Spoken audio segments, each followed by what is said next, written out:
aşamayacağın bir savunma göreceksin. Ve ablukaya yıllarca direnebilir.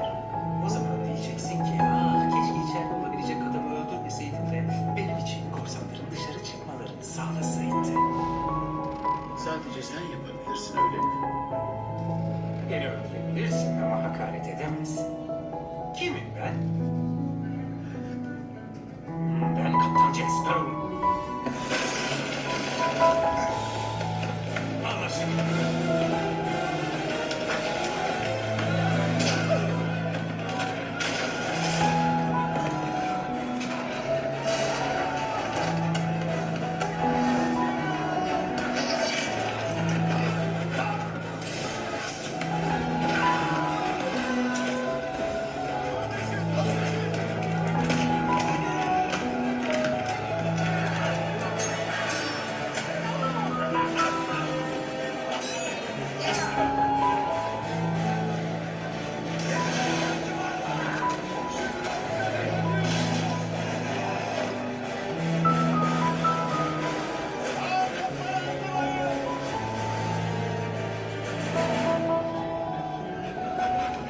Sen delisin.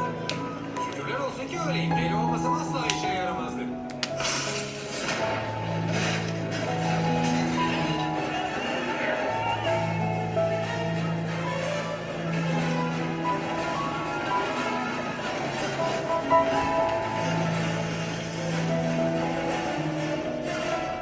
İnanır mısın? Bunu bidonla bile rom içmeden yaptım.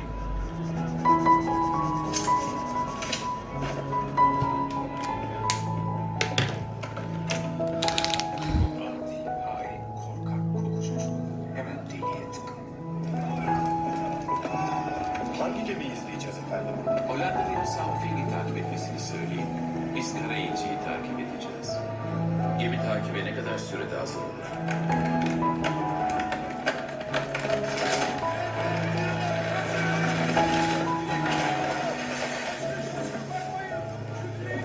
Bunları önceden mi planlıyor?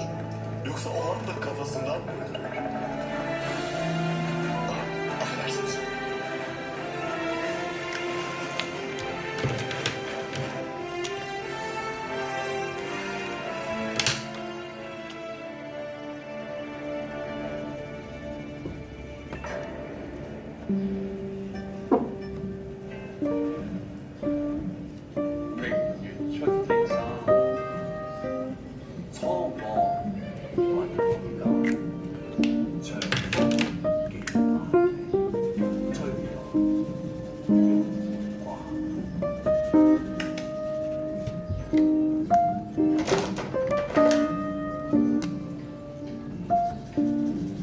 Yarın bu vakitlerde Batı Kolu'na ulaşmış olacağız.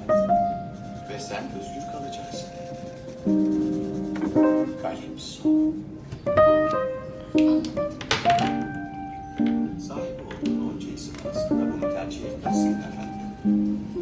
Ama biz bu ismi verdik. Sizdik.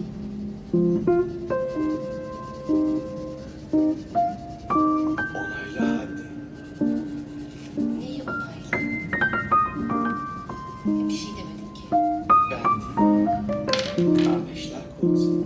İlk Kardeşler Konseyi'nin kararına ben kesin karşı çıkardım. Seni insan bedenine hapsettiler. Böylece denizler hakimine insanda olacak. Asla. Ben de. Fakat senin gibi biri olduğundan daha değersiz görünmeli. Bir gardiyan için hoş sözler. Demir parmaklıklardan geçen sözcüklerin büyüsü yok oluyor.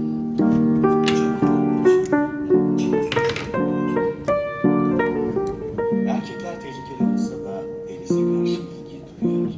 Ne süper. Ben duyuyorum. Ne istiyorsun? Vermeyi seçtiğin takdirde